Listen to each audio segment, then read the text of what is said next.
Hello दोस्तों, नमस्कार, प्रणाम।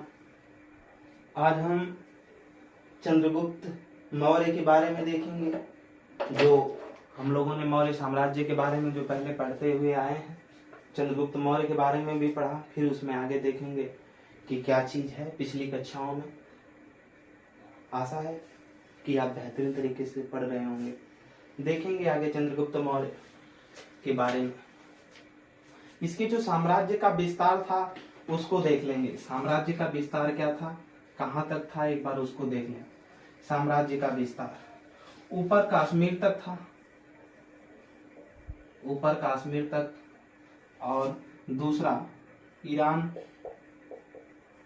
या फारस तक, ईरान या फारस तक। ठीक, इधर देखेंगे तो बंगाल तक,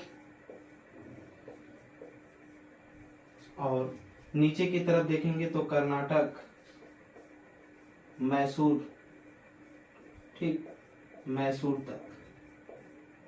यहाँ तक इसका विस्तार पाया जाता है। इसके साम्राज्य का विस्तार था उस समय, और इसके पास सबसे बड़ी सेना भी थी। 6,40,000 के करीब आप लोगों को हमने बताया, तो इसको नोट कर लेंगे। आगे की तरफ देखा जाएगा कुछ चंद्रगुप्त मौर्य के बारे में। हमने इसकी मृत्यु सब कुछ देख लिया कि 298 बीसी में इसकी क्या हो गई, मृत्यु हो गई। आगे की तरफ देखेंगे इसमें बंगाल पर,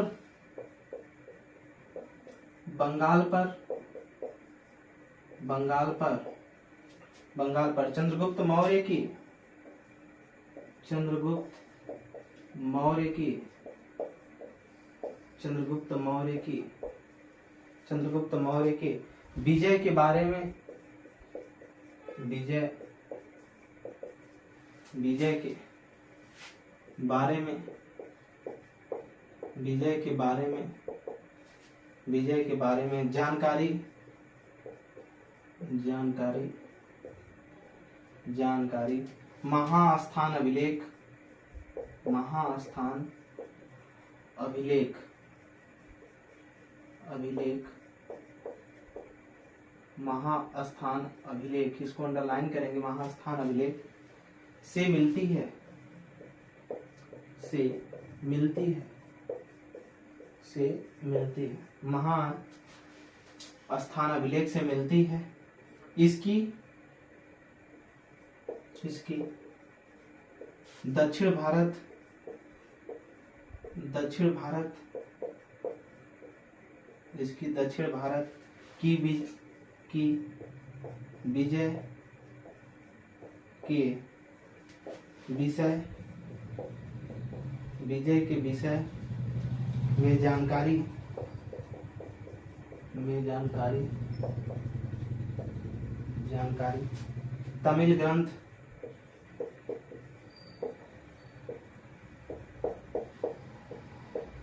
तमिल ग्रंथ, तमिल ग्रंथ,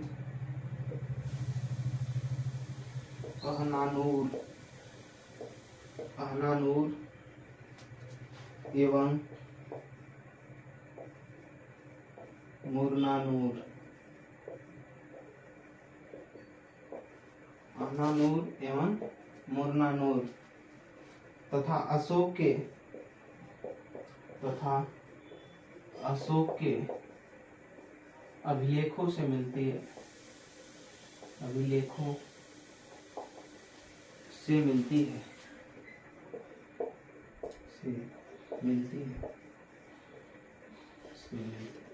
ध्यान दीजिएगा, बंगाल पर चंद्रगुप्त के मौर्य का जो विजय है इसके बारे में जानकारी महास्थान अभिलेख से मिलती है। ठीक, इसकी दक्षिण भारत के जो विजय के विषय में जानकारी मिलती है वो जो तमिल ग्रंथ है अहनानूर एवं दूसरा जो ग्रंथ है मुरनानूर, इन ग्रंथों जो कि तमिल भाषा में है, ठीक, तथा अशोक के अभिलेखों से क्या मिलती है, जानकारी मिलती है इनके बारे में कि जो दक्षिण भारत की क्या है विजय के विषय में जानकारी मिलती है। यहाँ तक किसी को कोई दिक्कत नहीं होगा। थोड़ा सा भाषाएं समझ में आएंगी, कठिन शब्द हैं। आगे की तरफ देखेंगे, और इतिहास हमने बताया है कहानी की तरह है, इसको बस सीखना। इसको जितना से ज्यादा बार पढ़ेंगे उतना कंठस्थ होता चला जाएगा। आगे, आगे की तरफ देखें, इसमें देखेंगे आगे की तरफ सुहगौरा, सुहगौरा, सुहगौरा, सुहगौरा, ताम्रपत्र, ताम्रपत्र कहाँ है? गोरखपुर, गोरखपुर, गोरखपुर।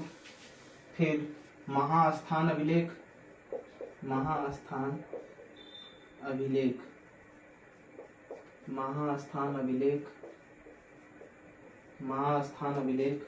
बांग्लादेश, बांग्लादेश,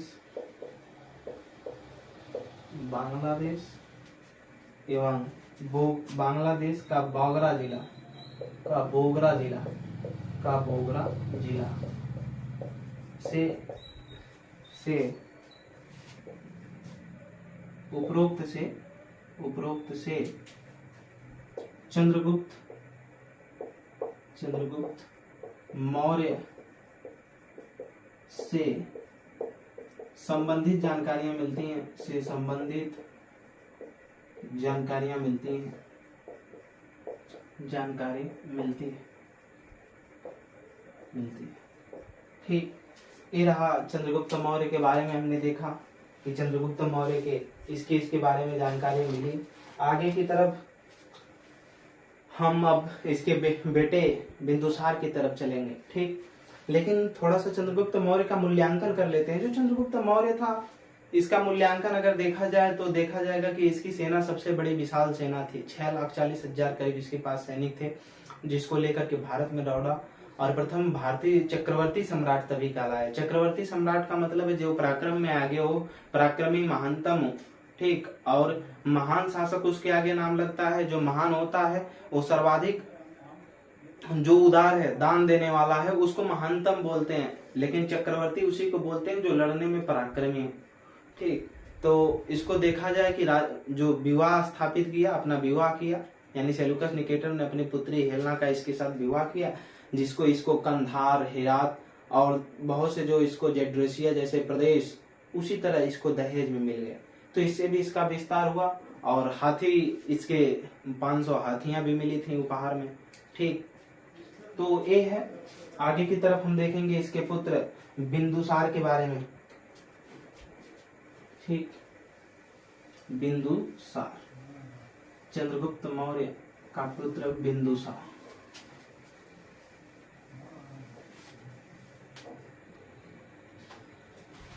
देखेंगे इसमें बिंदुसार,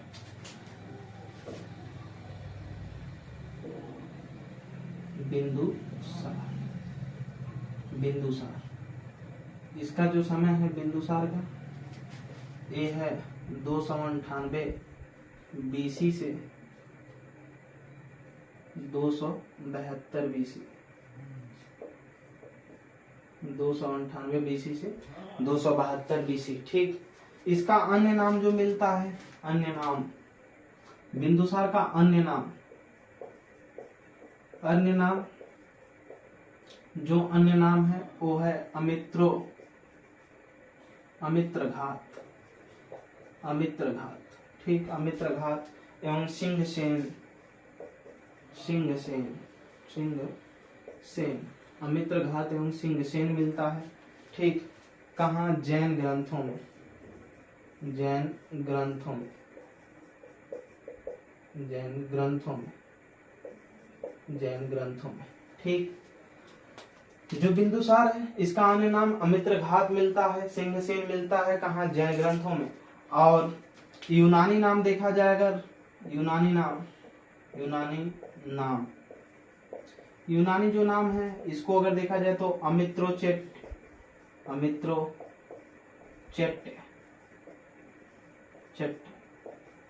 अमित्रोचेट। ठीक, अमित्रघात जो ये शब्द है अमित्रघात, इसका अर्थ ही होता है अमित्रघात का शत्रु विनाशक। क्या? शत्रु विनाशक। इसके नाम का अर्थ था शत्रु विनाशक। और एक अजात शत्रु हमने बताया था जिसका कोई जन्म से शत्रु न हो, लेकिन अमित्रघात शत्रु विनाशक होगा। इसका अन्य नाम अमित्रोचेट मिलता है।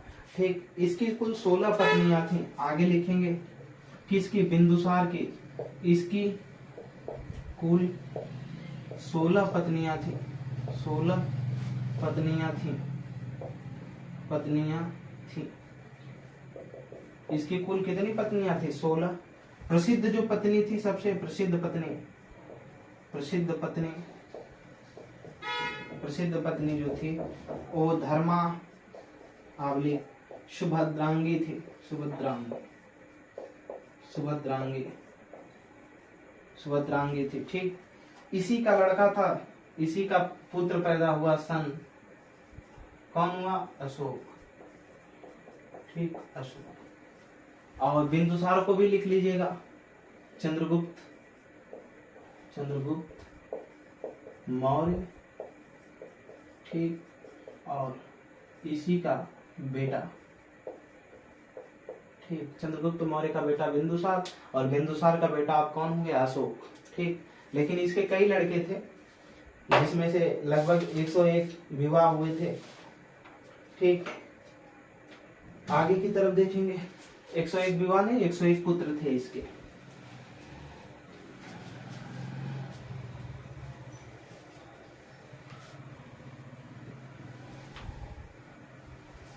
आगे की तरफ देखेंगे, इसके 101 पुत्र हुए, किसके? बिंदुसार के। इसके 101 पुत्र हुए, कितना? 101 पुत्र हुए, 101 पुत्र हुए। ठीक, सुसीम 101वां था, जो इसमें से 101 हुए, इसमें से सुसीम 101वां था। ठीक, 101वां था। आगे 16 पत्नियां थी, जिसमें से 101 पुत्र पैदा हुआ, जिसमें से सुसीम कौन था? 101वां था। ठीक, ये कहाँ का गवर्नर था? तक्षशिला का गवर्नर था। बिंदुसार के समय में तक्षशिला का गवर्नर था। गवर्नर का मतलब गवर्न करने वाला, शासन करने वाला। ठीक, तक्षशिला। और हमने बताया था भारत की प्राचीनतम यूनिवर्सिटी तक्षशिला, लेकिन आजाद भारत की प्राचीनतम यूनिवर्सिटी बिहार नालंदा में पढ़ते। तो सुसीम जो है तक्षशिला का क्या था? गवर्नर था। आगे की तरफ देखेंगे हम, सुसीम अशोक जो अशोक था, ये उज्जैन का उस समय गवर्नर था। अपने पिता के समय में, बिंदुसार के समय में उज्जैन का गवर्नर था। ठीक, गवर्नर, ये इसका भाई था। अशोक किसका भाई था? सुसीम का, जो कि उज्जैन का गवर्नर था। और सुसीम कहाँ का गवर्नर था? ये तक्षशिला का गवर्नर था। ठीक, आगे की तरफ देखेंगे, जो सुसीम है इसको बस छोड़ा, सुसीम को अशोक ने छोड़ा और सभी भाइयों को, 99 भाइयों का कत्ल कर दिया। ठीक, ऐसा माना जाता है। सिंघल जो अनुश्रुति है, सिंघल का मतलब हमने बताया था श्रीलंका का प्राचीन नाम सिंघल द्वीप। सिंघल द्वीप के अनुश्रुतियों के अनुसार ऐसा माना जाता है कि जो अशोक है अपने भाई सुसीम की क्या कर दिया? हत्या। सुसीम को छोड़कर बाकी 99 भाइयों की हत्या कर दिया था। आगे की तरफ हम देखेंगे,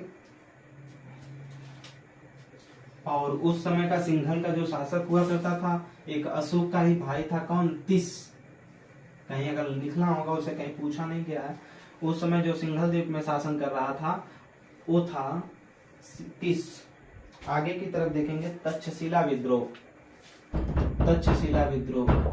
क्या?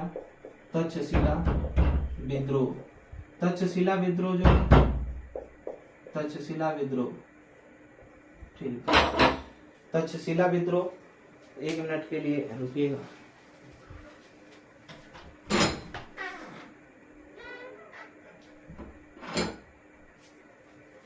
तक्षशिला विद्रोह देखेंगे।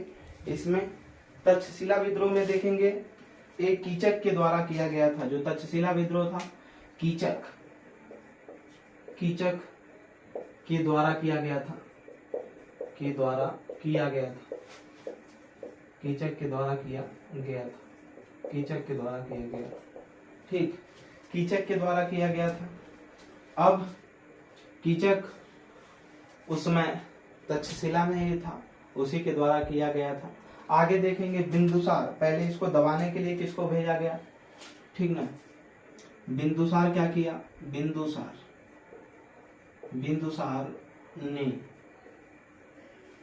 बिंदुसार ने फर्स्ट बार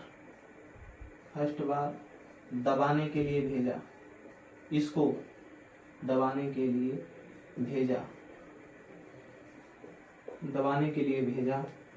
और सेकेंड बार, पहली बार में वो माना ही नहीं, फिर सेकेंड बार भेजा जो है, देखेंगे फर्स्ट बार जो भेजा था वो भेजा था अपने सुसीम को, जो तक्षशिला का गवर्नर था, कहा कि जाओ पहले देख कर आओ। सुसीम गया, कुछ नहीं हुआ। फिर दूसरी बार अशोक को भेजा और ये जाकर के वहां उसको बढ़िया से कूटा होगा और ये कंट्रोल कर दिया। ठीक, पहली बार नियंत्रित नहीं हुआ, यहाँ लिख लेंगे कोष्टक में, नियंत्रित नहीं हुआ, नियंत्रित नहीं हुआ, नहीं हुआ। और दूसरी बार देखेंगे नियंत्रित हो गया, नियंत्रित हो गया। ठीक, आगे की तरफ हम बढ़ेंगे।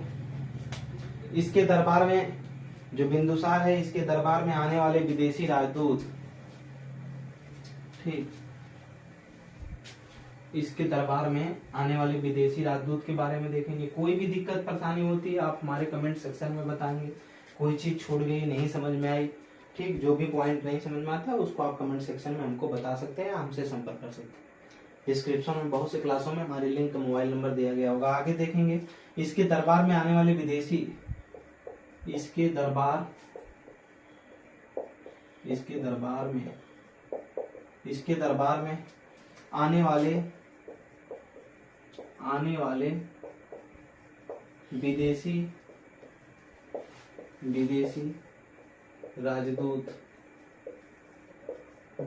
राजदूत, इसके दरबार में जो आने वाले विदेशी जो राजदूत थे वो पहले था डायमेकस। कौन? डायमेकस, डायमेकस। ठीक, डायमेकस कहाँ से आया था? सीरिया से, सीरिया। और जो ये सीरिया से आया था तो उसी समय सूखे अंजीर, मदिरा और एक चीज का मांग किया था। ठीक, आगे दूसरा डायोनिसिस,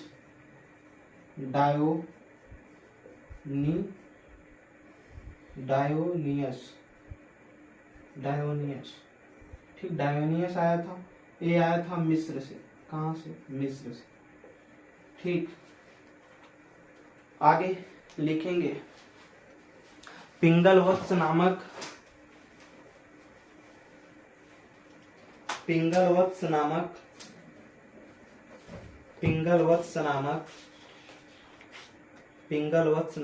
आजीवक संप्रदाय का साधु, पिंगलवत्स नामक आजीवक संप्रदाय का साधु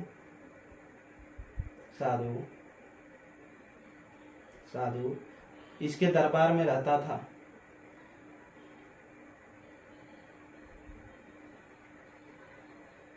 ठीक, आगे की तरफ देखेंगे हम इसमें। इसके दरबार में जो विदेशी राजदूत थे डायमेकस, ठीक, ये कहाँ का था? सीरिया से आया हुआ था। और ये जो सीरिया से आया इसका राजदूत था। ये भी किसका राजदूत था? वहां का सीरिया का राजा, जो सीरिया का राजा था ये था एंटियोकस प्रथम। कौन? एंटियोकस प्रथम था। ऐसा लिखा गया है, यूनानी लेखकों ने लिखा है कि बिंदुसार और एंटियोकस जो राजा था सीरिया का, इसका मैत्रीपूर्ण एक व्यवहार था। और इसीलिए जब ये दरबार में डायमेकस को भेजा तो इसे कहा था बिंदुसार, क्या क्या कहा था ले आने के लिए? इनसे राजा से कहा था, क्या कहा था? पहला कहा था कि सूखी अंजीर खाएं, जम्मू कश्मीर क्षेत्रों से मिलती है, गोल गोल होती है, सलाद की तरह, जैसे खीरे काटे जाते हैं वैसे ही सूखी हुई होती है, भूरे कलर में। दूसरा इन्होंने कहा था कि मदिरा के लिए। और तीसरा, मदिरा का मतलब शराब। तीसरा जो है एक दार्शनिक भेजने के लिए कहा था, दार्शनिक, ठीक, एक फिलासफर भेजने के लिए अपने दरबार में उसको मांगा था। कौन मांगा था? बिंदुसार। किससे? सीरिया के राजा एंटियोकस प्रथम से। और डायमेकस इनका क्या था? राजदूत था। क्या था? राजदूत। और यही राजदूत किसके दरबार में आया था? ये आया था बिंदुसार के दरबार में। और हमने देखा कि ये आजीवक संप्रदाय का अनुयायी भी था और इसके दरबार में आजीवक संप्रदाय के जो साधु थे पिंगलवत्स रहा करते थे। आगे की तरफ देखेंगे इसकी जो मृत्यु हुई, लिख लीजिए, इसकी मृत्यु 272 ईसा पूर्व में हुआ। इसकी मृत्यु 272 ईसा पूर्व में हुआ। ठीक, आगे की तरफ अब देखा जाएगा। इसकी मृत्यु 272 ईसा पूर्व में हुआ। अगला शासक अब हम लोग अशोक के बारे में पढ़ेंगे। किसके बारे में? अशोक के बारे में जानेंगे। अगला शासक अशोक। अशोक बहुत मोस्ट इंपॉर्टेंट है, इससे तो बहुत ज्यादा क्वेश्चन पूछे जाते हैं अधिकतर एग्जामों। अशोक, अशोक देखेंगे ये जो शासन किया है ये 269 बीसी से लेकर के 232 बीसी तक, 232 बीसी तक। ठीक, अशोक जो है इसके जो ये था बिंदुसार का लड़का, बिंदुसार का लड़का, बेटा, बिंदुसार का बेटा था। ठीक, कौन? अशोक। ठीक, इसको भी नोट कर लेंगे। और बिंदुसार किसका बेटा था? चंद्रगुप्त मौर्य का। अब चंद्रगुप्त मौर्य का क्या हो गया? पोता, और इसके वो क्या हो गए? दद्दा। ठीक, अशोक के बारे में हम देखेंगे। राज्याभिषेक, इसका राज्याभिषेक कब किया गया? राज्याभिषेक, जो राज्याभिषेक हुआ है ये हुआ है ठीक 269 बीसी में। कहाँ हुआ है? 269 बीसी में हुआ है। नाम का स्रोत,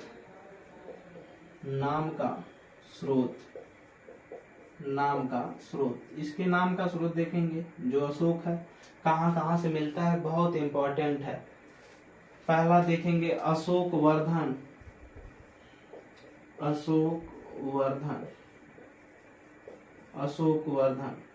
ये जो नाम मिलता है अशोक वर्धन, ये मिलता है विष्णु प्रयाग से। कहाँ से?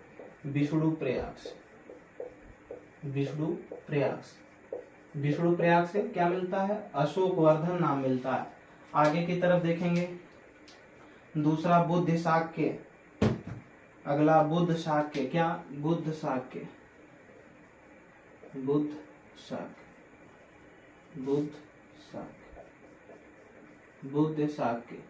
बुद्ध शाक्य की तरफ देखेंगे। इसमें मास्की अभिलेख, क्या? मास्की अभिलेख।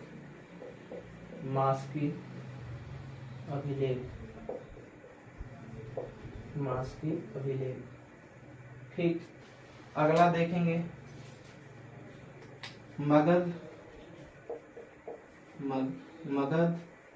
मगधाधिराज कहा जाता था ना, मगधाधिराज महाराज पधार रहे हैं, वही चीज। मगधाधिराज ये जो नाम मिलता है ये मिलता है भाब्रू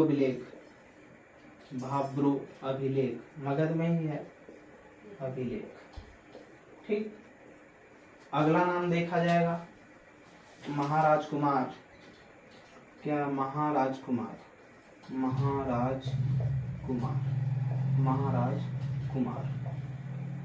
कुमार को देखेंगे। इस जो नाम मिलता है ये मिलता है बुद्धनि अभिलेख से। कहाँ से? बुद्धनि अभिलेख। और ये आपका भी कर्तव्य बनता है कि आप पढ़ने के साथ साथ इसको सर्च करके देखें कि कहाँ से मतलब बना हुआ है। आगे की तरफ देखेंगे इसमें अशोक वर्धन, नीचे की नहीं दिखाई दे रहा होगा, आगे ऊपर लिख देते हैं। अशोक वर्धन, अशोक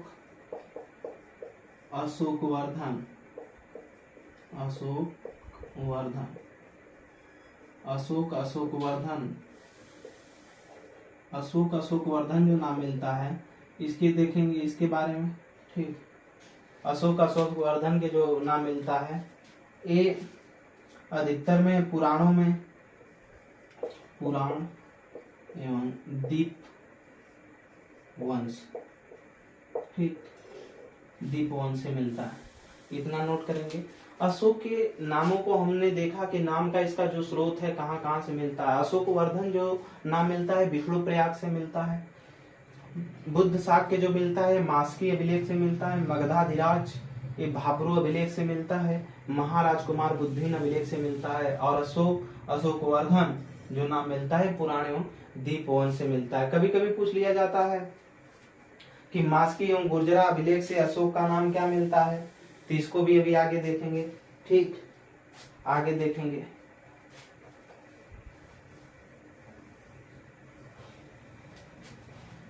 इसके नाम के स्रोत में जो देखेंगे भी आगे।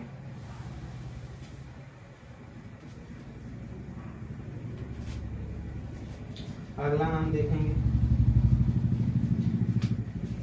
अगला है पियादसी। क्या? पियादसी। पियादसी, ठीक। पियादसी जो राजा है, ये नाम जो मिलता है किस अभिलेख से मिलता है इसको देखेंगे।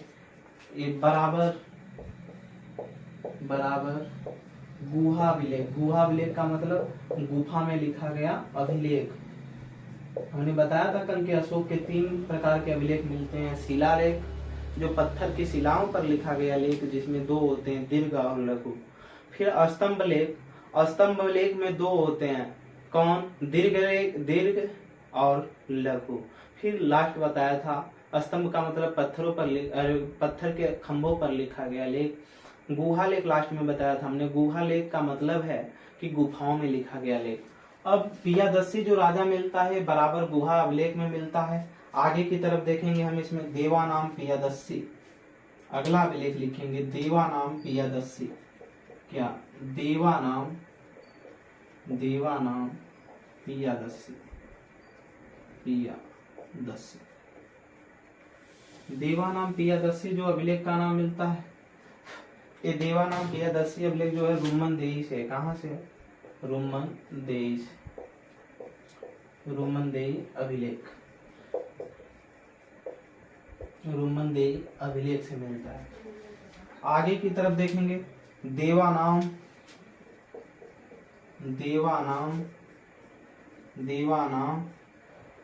पिंथ। देवानाम का मतलब देवताओं का प्रिय, ठीक। इसको कहीं लिख दीजिएगा, देवताओं का प्रिय। देवताओं का प्रिय, ठीक। देवताओं का प्रिय देवानाम पिंथ जो मिलता है, ये मिलता है देखेंगे 12वां एवं 13वां अशोक के 12वां एवं 13वां शिलालेख से। शिलालेख ऑफ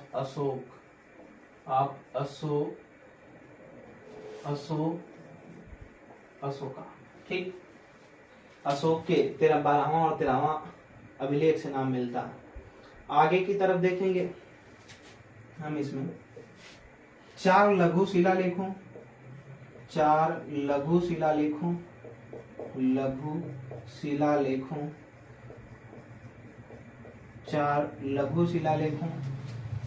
जहां से हमें 4 लघु शिलालेखों जहां से हमें अशोक के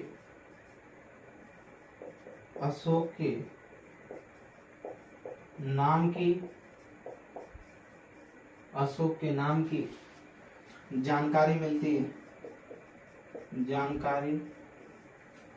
है, ठीक। कौन कौन से हैं इसको देखेंगे। 4 लघु शिलालेख जहां से हमें अशोक के नाम की जानकारी मिलती है। किसके? अशोक के नाम के, ठीक। कहां कहां से मिलती है देखेंगे। मास्की से, यहीं पर अशोक मिलता है। गुर्जरा बहुत इंपॉर्टेंट है, गुर्जरा अभिलेख, ठीक। अगला देखेंगे नेत्तूर। फिर उदयगोलम,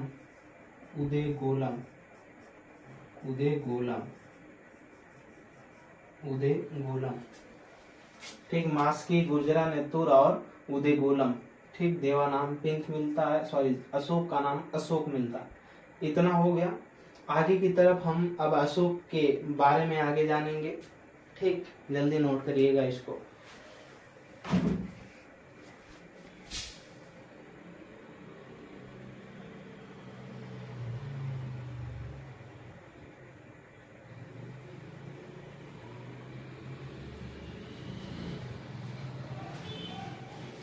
आगे की तरफ देखेंगे हम,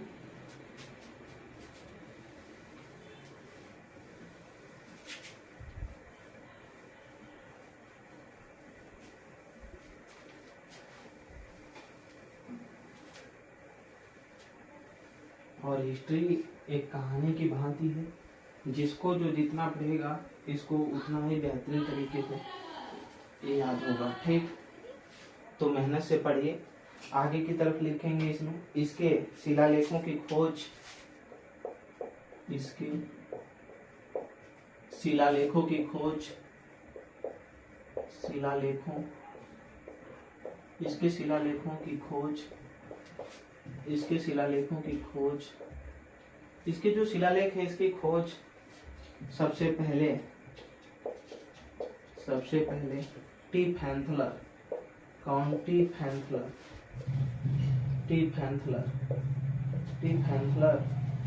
ने की थी, टी फैंथलर ने की थी। आगे देखेंगे कब? 1750 में, 1750 ईस्वी। टी फैंथलर जो थे वही इसके शिलालेखों की खोज की। एसएससी के किरण पब्लिकेशन में दिया गया क्वेश्चन कई बार एसएससी में ये पूछा जा चुका है। 1750 में खोजा, पहला जो खोजा था, पहला खोजा गया जो पहला खोजा गया था उसका नाम था मेरठ स्तंभलेख। क्या? मेरठ स्तंभलेख। मेरठ दिल्ली स्तंभलेख है और कहाँ है? दिल्ली में है। ठीक, मेरठ स्तंभलेख। स्तंभ का मतलब पत्थर की शिला पर यानी खंभों पर लिखा गया लेख है। कहाँ है? दिल्ली में है। ठीक, फिरोजशाह तुगलक ने उसको दिल्ली लाल किले में रखवाया है सुरक्षा के लिए, वहां से ट्रांसफर करवा दिया मेरठ में पहले। तो ये चीज हो गया। आगे की तरफ देखेंगे इसके शिलालेखों को पढ़ने की जो सबसे पहले सफलता किसने प्राप्त किया था? इसके शिलालेखों को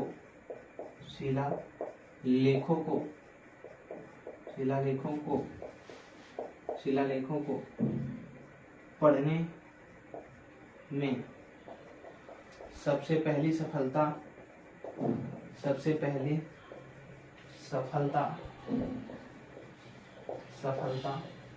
सबसे पहली जो सफलता मिली वो 1837 में ही मिल गई थी। 1837 में जेम्स प्रिंसेप के द्वारा, जेम्स प्रिंसेप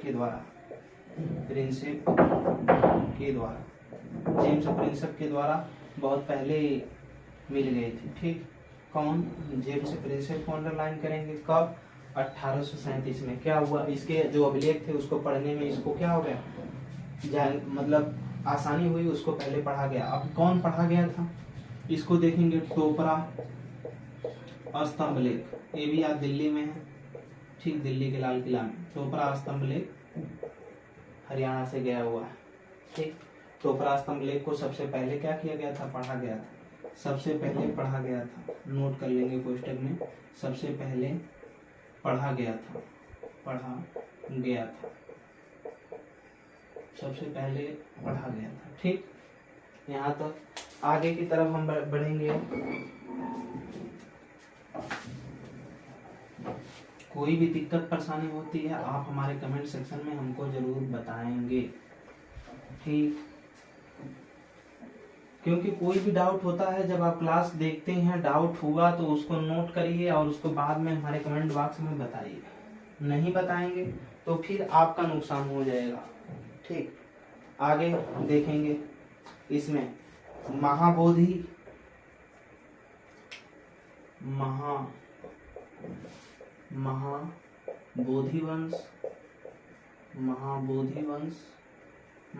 वंश का मतलब महात्मा बुद्ध से संबंधित वंश एवं तारानाथ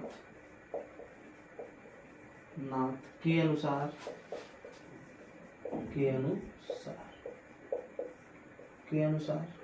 ठीक, एवं सिंहली द्वीप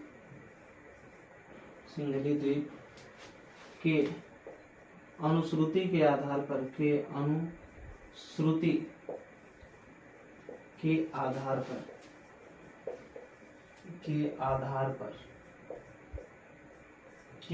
पर देखेंगे क्या हुआ।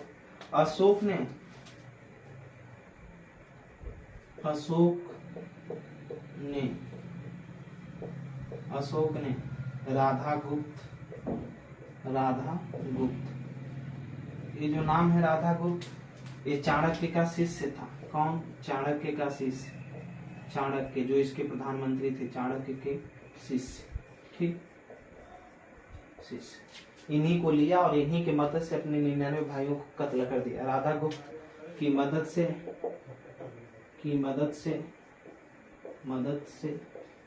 अपने 99 भाइयों का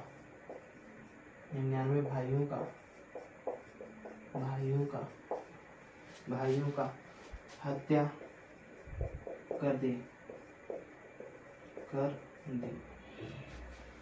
ठीक, और 30 को छोड़ दिया।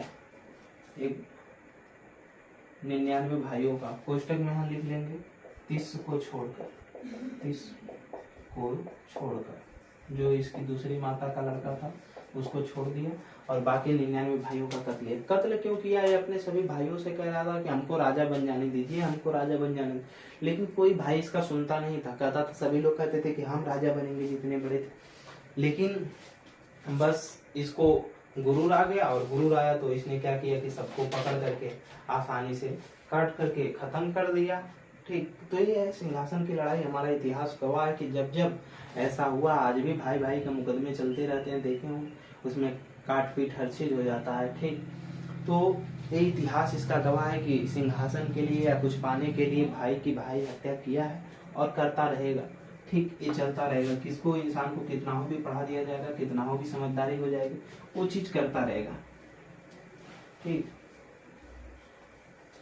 तो इतिहास हमें पढ़ाता ही नहीं है बहुत कुछ, हमें इतिहास बहुत कुछ सिखाता भी है। इतिहास इसीलिए पढ़ाया जाता है, इसीलिए पढ़ा भी जाता है कि पिछले समय में जो कुछ भी अतीत में गलतियां हुई हैं उसको हम आगे चल करके न दोहराएं। इसीलिए लिखा गया इति का मतलब बीती हुई, हास का मतलब बात, यानी बीती हुई बात को दोहराना इतिहास कहलाता है। हमको इसीलिए पहले के इतिहासों को पढ़ाया जाता है कि जो पहले हुआ है आगे चल करके हम भविष्य में उस चीज को न करें।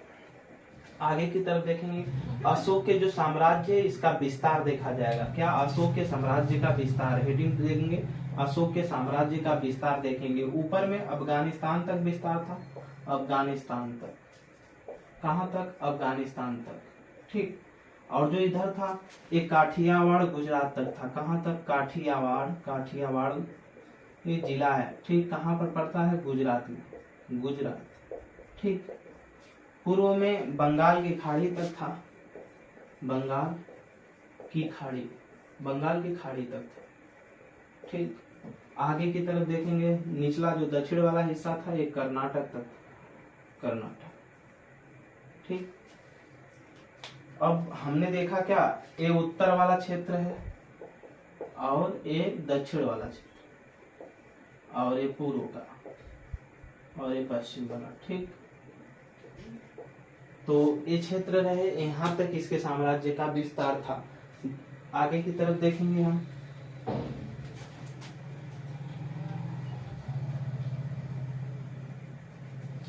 अशोक ने अपना प्रथम विवाह, अपना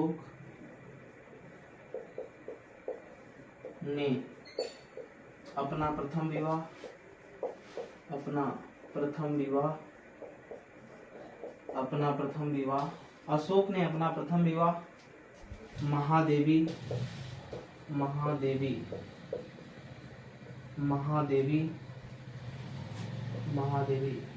ये जो थी अवंती की राज्यपाल थी, अवंत की राजकुमारी, राज्यपाल नहीं राजकुमारी, अवंत की राजकुमारी थी, कौन? महादेवी। इन्हीं के दो पुत्र थे, एक का नाम था महेंद्र और दूसरे का नाम था संघमित्रा, पुत्री का। इसी को अशोक ने बौद्ध धर्म का प्रचार करने के लिए कहाँ भेजा था? श्रीलंका भेजा था। तो अशोक ने अपना प्रथम विवाह महादेवी अवंत की राजकुमारी के साथ किया, ठीक। कोई दिक्कत? यहाँ कोष्टक में लिख लेंगे बीच में सन सन एवं डॉटर। ठीक, कौन? महेंद्र और संघमित्रा महादेवी से पैदा हुए थे, जो कि अशोक का महेंद्र लड़का था और संघमित्रा पुत्री थी। इसी को बौद्ध धर्म के प्रचार के लिए अशोक ने कहाँ भेजा था? श्रीलंका भेजा था। आगे देखेंगे, अशोक ने राजा थे सब, जितना चाहते थे उतना विवाह करते थे। इसका पिता था, भी 16 पत्नियां रखा था। अशोक ने अपना दूसरा विवाह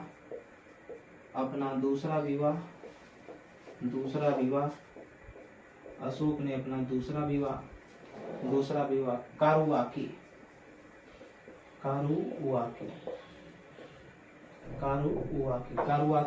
इसी को बोलते हैं कौरवकी। क्या? कौरवकी। ठीक, कौरवकी कहाँ के थे? लिखेंगे कलिंग की राजकुमारी थे। आगे कोष्टक में लिखेंगे कलिंग की राजकुमारी। कलिंग उड़ीसा का प्राचीन नाम है। कलिंग हमने कई बार बता दिया। कलिंग की राजकुमारी थी। कलिंग की राजकुमारी थी। ठीक, करुआकी के साथ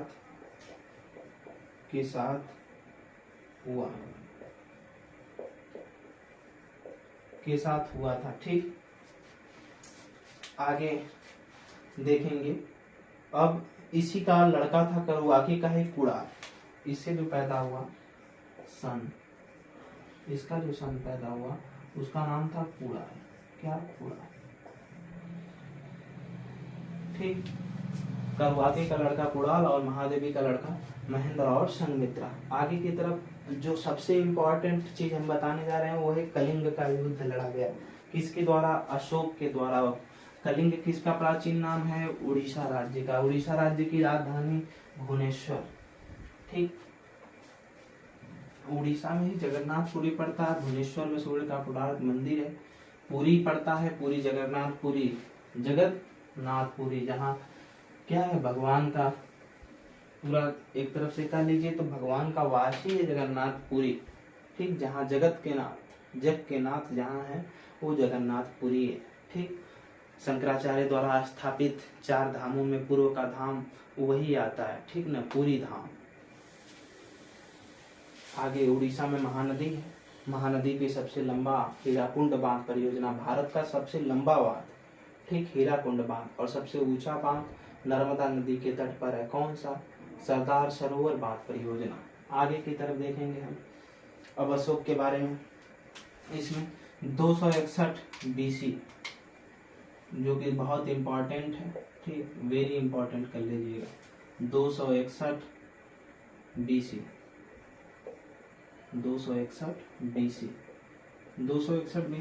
कलिंग का युद्ध।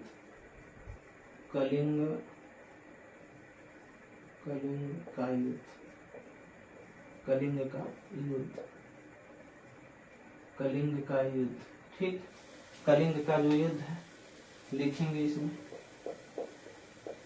युद्ध के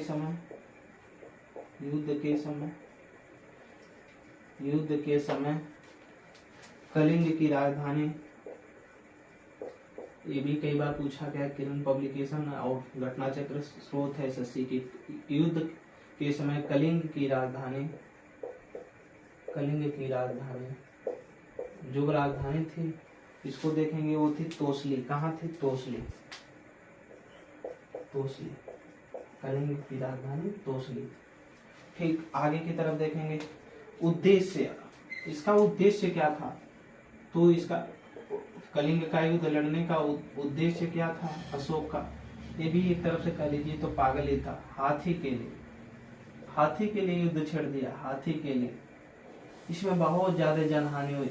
सेनाएं, बहुत आदमी मारे गए, बहुत ज्यादा हाथियां मारी गई। जब हानि हुई तब जाकर के अशोक का दिमाग परिवर्तन हुआ, और परिवर्तन हुआ तो वो अपना धर्म चेंज कर लेगा। माना जाता है, कुछ लोग ब्राह्मण मानते हैं इसको, कुछ लोग शैव धर्म का अनुयायी मानते हैं।